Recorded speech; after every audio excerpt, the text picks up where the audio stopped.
Project Imran کو لپیٹنے میں دشواری اور مشکلات کا سامنا ہے۔ پروجیکٹ عمران اس وقت حمید گل کے ہاتھوں شروع ہوا جب اسٹیبلشمنٹ نے فیصلہ کیا کہ ایک نئی سیاسی قوت کا قیام ملک کے لیے انتہائی ناگزیر ہے۔ کرکٹر سے زیادہ پلے بوائے کی حیثیت سے شہرت پانے والے عمران خان 1992 کا کرکٹ ورلڈ کپ جیتنے کے بعد قومی ہیرو بن کر سامنے آئے تو اسٹیبلشمنٹ نے اس شہرت کو سیاسی میدان میں استعمال کرنے کا پروگرام بنایا اور پھر گزشتہ 3 دہائیوں میں تواتر سے آنے والی ہر فوجی اسٹیبلشمنٹ نے اس پروجیکٹ پر کام کیا اور عمران کو ایک مسیحا اور قوم کا یاد دہندہ بنا کر پیش کیا گیا اور اس مقصد کے لیے پروپیگنڈا کمپین پر ملک و قوم کے اربوں روپے خرچ کر دیے گئے۔ لیکن اصل کام 2011 میں اس وقت کی ISI چیف شجاع پاشا نے شروع کیا جب عمران خان کی جماعت PTI کو لاہور کے جلسہ میں لانچ کیا گیا اور دیگر سیاسی جماعتوں کے لوگوں کو دھمکی، دھونس اور لالچ کے ذریعے PTI میں شامل کیا جانے لگا۔ 2013 کے الیکشن میں ISI کے تجزیوں اور کوششوں کے باوجود عمران خان کو خاطر خواہ کامیابی نہ مل سکی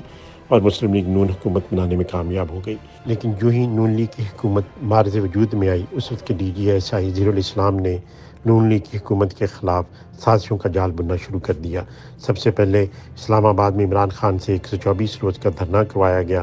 اس کے بعد یک کے بعد دیگرے، کبھی ڈان لیگز، کبھی پاناما لیگز اور کبھی فیض آباد دھرنا جیسے پلان کامیاب کروائے گئے تاکہ نون لیگ اور نواز شریف کی سیاسی قوت کو ختم کیا جا سکے۔ فیض حمید کے DGC بننے کے بعد اس سارے عمل میں مزید تیزی آ گئی اور انتہائی ظالمانہ اور بربریت کے ساتھ مسلم لیگ کے لوگوں کو الیکشن پروسیس سے باہر کیا جانے لگا اور PTI کے لیے میدان کو خالی کروایا جانے لگا۔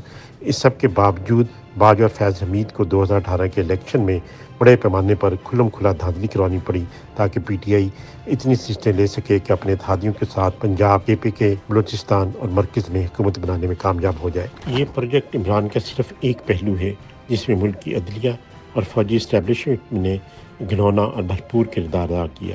پروجیکٹ عمران کا ایک اور پہلو بھی ہے جو ملک کے لیے کہیں زیادہ خطرناک اور نقصان دہ ثابت ہوا اور ہو رہا ہے، اور اس کے تانے بانے ملک کے باہر جا ملتے ہیں۔ حکیم سعید مرحوم اور ڈاکٹر اسرار احمد نے عمران خان کے بارے میں اپنے خدشات کا اظہار کیا، لیکن اس وقت اس پر سنجیدگی سے غور نہیں کیا گیا۔ لیکن گزشتہ 4 سال میں عمران خان نے اپنے دور حکومت میں پاکستان کے ساتھ جو کھلواڑ کیے، اس کے بعد حکیم سعید اور ڈاکٹر اسرار احمد جیسی غیر سیاسی قادآور شخصیات کی باتوں پر تصدیق ہو گئی کہ عمران خان کو خاص مقاصد کے لیے بیرونی قوتوں نے پاکستان میں لانچ کیا تھا۔ اب جو حقائق ہمارے سامنے ہیں، ان کی روشنی میں یہ بات اظہر من الشمس ہے کہ عمران خان بیرونی قوتوں کا اعلی کار ہے جس کا مقصد پاکستان کے مفادات کو ہر شعبہ میں ناقابل تلافی نقصان پہنچانا ہے، وہ معاشی شعبہ ہو یا سفارتی، سیاسی شعبہ ہو یا معاشرتی۔ الیکشن کمیشن کے فارن فنڈنگ کیس کے فیصلہ میں یہ بات ثابت ہو گئی ہے کہ عمران خان کو ان مذموم مقاصد کے لیے بیرون ملک سے بھاری مقدار میں فنڈنگ کی گئی۔ سینئر صحافی محسن بیگ بتا چکے ہیں کہ عمران کا بیانیہ بھی انگلینڈ کی ایک کمپنی ترتیب دیتی ہے، حتیٰ کہ ریاست مدینہ کا نعرہ بھی وہیں سے پلان کر کے عمران کو دیا گیا تھا۔ سی پیک پاکستان کی معاشی ترقی کے لیے ایک اہم اسٹریٹجک منصوبہ تھا جو زرداری صاحب کے دور میں پلان کیا گیا اور نواز شریف کے وزیر اعظم بننے کے بعد اس پر تیزی سے کام شروع ہوا اور اگست ستمبر 2014 میں چینی صدر زی کا دورہ پاکستان پلان کیا گیا تاکہ سی پیک عملی طور پر پاکستان میں لانچ کیا جا سکے۔ لیکن عین اس وقت جب چینی صدر نے پاکستان آنا تھا، اسلام آباد میں عمران خان اور طاہر القادری نے دھرنا دے دیا۔ یہ محض اتفاق نہیں تھا بلکہ یہ کام بیرونی قوتوں کے اشارہ پر کیا گیا تاکہ چینی صدر پاکستان کا دورہ نہ کر سکیں اور سی پیک کو ڈی ریل کیا جا سکے۔ اس دورہ کی وجہ سے چینی صدر زی کا دورہ 1 سال کے لیے ملتوی ہو گیا۔ 1 سال کے بعد چینی صدر نے پاکستان کا دورہ کیا اور پاکستان میں سی پیک عملی طور پر لانچ کر دیا گیا اور اس پر بہت تیزی کے ساتھ کام ہونا شروع ہو گیا۔ سب سے پہلے 10,000 میگا واٹ کے بجلی کے پلانٹ لگائے گئے تاکہ پاکستان سے لوڈ شیڈنگ ختم کی جائے۔ گوادر پورٹ جو کہ سی پیک میں مرکزی کردار تھا، اس پر بھی کام شروع کر دیا گیا تاکہ اس کو ڈیولپ کیا جا سکے۔ اصل میں سی پیک کے 2 حصے تھے۔ پہلے حصے میں انفراسٹرکچر کی تعمیر اور ترقی تھی جس میں موٹر ویز، بجلی کے کارخانے اور ذرائع نقل و حمل میں تیزی لے کے آنا تھی۔ دوسرے مرحلہ میں انڈسٹریل زون بنائے جانے تھے جس کی وجہ سے لاکھوں پاکستانیوں کو روزگار ملنا تھا اور چین نے اپنی مینوفیکچرنگ کا ایک حصہ پاکستان منتقل کرنا تھا۔ اب اسی کام پر یہ کام جاری تھا کہ میاں نواز شریف کو ان کے عہدے سے ہٹا دیا گیا۔ لیکن پاکستان کی بدقسمتی کا اصل آغاز اس وقت ہوا جب عمران خان نے 2018 میں حکومت سنبھالی۔ حکومت کے मार्ज वजूद में आने के दूसरे रोज़ ही उस वक्त के वज़ीर तजारत रज़ाक दाऊद ने फाइनेंशियल टाइम्स इंग्लैंड को इंटरव्यू देते हुए बताया कि सी पैक पाकिस्तान के लिए एक नाकाबिल अमल मंसूबा है और इससे पाकिस्तान को बहुत नुकसान हुआ है और हमने इसको 1 साल के लिए फ्रीज़ कर दिया है। सिर्फ यही नहीं, उस वक़्त वफाकी वज़रा हमाद अज़हर, असद उमर मुराद सी जैसों ने सी पैक की मुखालफत में बयानात दिए और फिर हुकूमत ने चीन के साथ माहदे के बरक्स सी पैक की तमाम तफसीलात IMF के हवाले कर दी। इन तमाम बातों से चीन ने पाकिस्तान से मज़ीद मुआशी ताबन से इनकार कर दिया। इसी तरह इमरान खान के क्राउन प्रिंस मोहम्मद बिन सलमान की तरफ से तोहफा मिलने वाली घड़ियाँ बेचने पर शाह महमूद कुरैशी के सऊदी मुखालिफ बयानात ने पाकिस्तान के सऊदी अरब जैसे दरीना दोस्त के साथ भी तल्लुकात को शदीद नुकसान पहुँचाया। इसी दौरान इमरान खान के दौरे अमेरिका में उनकी खूब आवभक्त की गई और जनरल बाजवा को भी स्टेट प्रोटोकॉल दिया गया। सदर ट्रंप ने अपने एक बयान में कहा कि previous Pakistani governments were not helping us but current government is doing whatever we are telling them to do, यानी कि जो साबका हुकूमतें थीं वो अमेरिका के साथ ताउन नहीं कर रही थीं, लेकिन इमरान खान की मौजूदा हुकूमत अमेरिका के साथ हर तरह का ताउन कर रही है।